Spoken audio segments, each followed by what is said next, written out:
Nous allons aujourd'hui définir le développement durable et ses enjeux.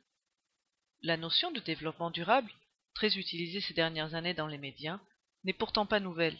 Elle fait son apparition en 1987 dans un document majeur, le rapport Brundtland, du nom de la ministre norvégienne qui en est à l'origine. Dans développement durable, définissons d'abord le terme développement.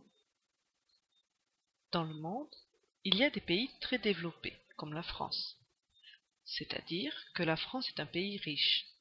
Les Français ont un bon niveau d'éducation, tous les enfants vont à l'école.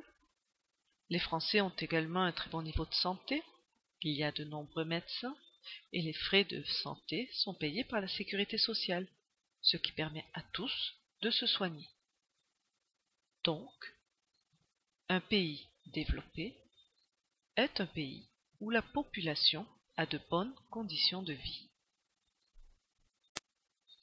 Mais dans le monde, il y a des pays moins développés, comme par exemple la Côte d'Ivoire en Afrique. Cela signifie que la population est pauvre et a un niveau de santé et d'éducation faible.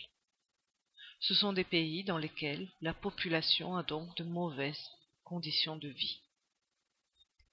Bien entendu, les pays peu développés souhaitent devenir plus développés, c'est-à-dire voir leur niveau de richesse, de santé et d'éducation augmenter. Mais pour devenir plus riches, ils devront avoir plus d'usines pour créer ces richesses. Les habitants, plus riches, pourront alors consommer davantage et notamment acheter des voitures. Mais en devenant plus riches, ces pays vont produire davantage de pollution à cause des usines et des voitures, et davantage de déchets à cause de l'augmentation de la consommation. Cette pollution et ces déchets supplémentaires s'ajouteront à ceux des pays développés comme la France, qui polluent déjà beaucoup. Le développement est donc à la fois une chose positive et négative. Positive car cela assure davantage de richesse, de santé et d'éducation pour les populations.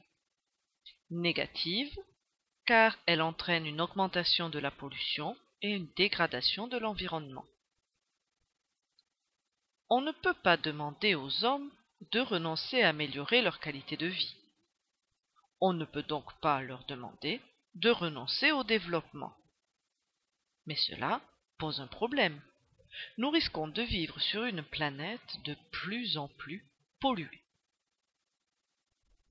Il faut donc trouver une manière de nous développer, c'est-à-dire de nous enrichir et d'améliorer nos conditions de vie, qui n'entraînent pas de pollution, mais au contraire, qui permettent de préserver l'environnement. C'est ce que l'on appelle le développement durable. Le développement durable, c'est la réunion de trois choses. Le progrès économique, avec la création de richesses, le progrès social, c'est-à-dire un bon niveau de santé et d'éducation, tout en préservant l'environnement. Lorsque ces trois conditions sont réunies, on peut parler de développement durable.